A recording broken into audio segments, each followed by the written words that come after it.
अमरावती विधान परिषद निवडणुकीच्या पार्श्वभूमीवर काँग्रेस नेत्यांची महत्त्वपूर्ण बैठक आज संपन्न झाली।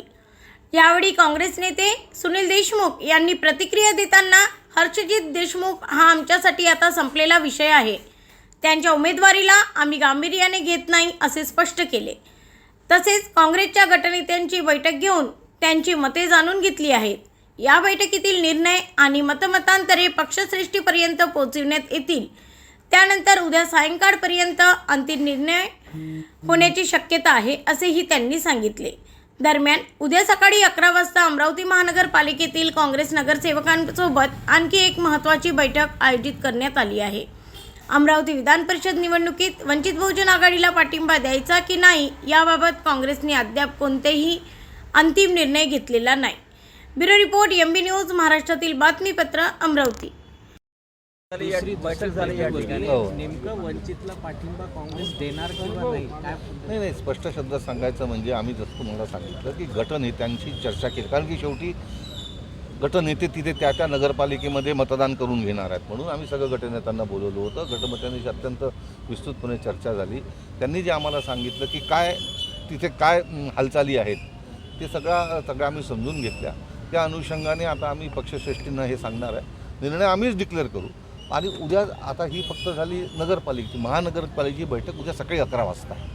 18 नगरसेवक आहेत, मोठा एक बल्क आहे, तर उद्या त्यांच्याशी पण चर्चा करणार आहोत। आणि त्या चर्चा झाल्यानंतर आणि काय शेवटी तिथून निरोपच पाठवायचे आहे ना, शेवटी काही तिथे जनमानसाची निवडणूक नाही आहे, फक्त काय निरोप पाठवायचे। उद्या संध्याकाळपर्यंत आम्ही सगळ्यांना निरोप पाठवून जो हा निर्णय झालेला आहे तो निर्णय त्याची अंमलबजावणी होईल याची खात्री करू। गटनेत्यांचं काय असं आहे, त्यांनी आम्हाला प्रायव्हेटमध्ये सांगितलं, असं आहे ज्या गोष्टी त्यांनी आम्हाला कॉन्फिडन्समध्ये घेऊन सांगितल्या त्या आम्ही उघड करणं प्रशस्त होणार नाही जोपर्यंत आम्ही आमच्या पक्षश्रेष्ठीच्या कानावर ते टाकत नाही। एक वेळ पक्षश्रेष्ठीच्या कानावर टाकून त्यांच्याकडून निर्णय झाल्यानंतर आम्ही हा निर्णय पोहोचू। हो, विश्वजित कदमांनी काँग्रेसला अडचणीत आणलं का? हर्षजित देशमुखांनी काँग्रेसला अडचणीत आणलं का? हे बघा, असं आहे की आता हर्षजित देशमुख हा ॲटम संपलेला आहे।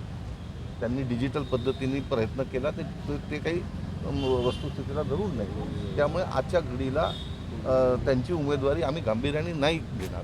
निघाला नाही पाठिंब्यासंदर्भात काय सांगणार? पाठिंब्यासंदर्भात आता सकाळी आमची बैठक झाली, सुनील भाऊ बोललेच।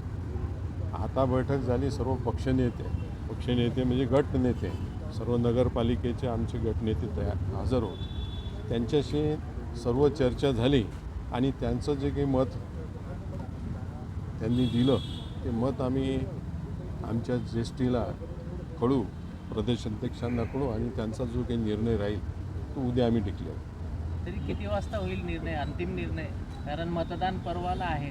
हो, आता आम्ही सर्व त्यांच्याशी बोलणार आहोत, त्यांना हे सर्व मत आम्ही त्यांना कळू आणि त्यांनी आज निर्णय दिला तर ठीक आहे, नाही तर उद्या निर्णय देणार आहे, उद्या तर हो। काही गटनेत्यांनी वंचितला पाठिंबा द्यावा असं सूचना केल्या, तर काही नाही आता सर्व गटनेत्यांना वेगवेगळं आपले मतं नोंदवले, त्या सर्व मतं आम्ही पक्षश्रेष्ठींना सांगू आणि त्यांचा जो निर्णय राहील तो आम्ही क्लिअर करू। दोन मतप्रवाह असल्याचं बोललं जाते वंचितला पाठिंबा देण्यावरून काँग्रेसमध्ये। नाही, असं काही वाटलं नाही।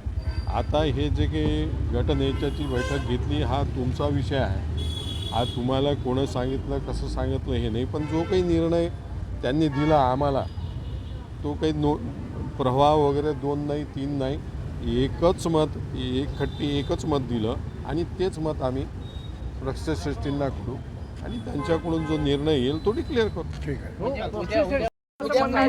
निर्णय घेतले स्थानिक लोक घेतील, पक्षश्रेष्ठी असं म्हणतात की जे काही निर्णय घेतील ते स्थानिक लोक घेतील। नाही, स्थानिक लोकांचाच निर्णय आता आम्ही कळून राहिलो ना त्यांना, शेवटी त्यांना त्यांच्याकडून हिरवी झेंडी आली तर उद्या तुम्हाला सांगू। उद्या पत्रकार परिषद असल्याचं बोललं जातं 11 वाजता, काय? नाही, अजून काही असं ठरलं नाही। तिकडून जो निर्णय येईल त्याच्यानंतर पत्रकार परिषद केव्हा घ्यायची हे तुम्हाला कळू ना। निवडणूक तोंडावर आलेली आहेत, अद्यापर्यंत परवाच निवडणूक आहे ना, त्याच्या आधी निर्णय डिक्लेअर होईल ना, त्याच्या आधीच तुम्हाला कळन ना।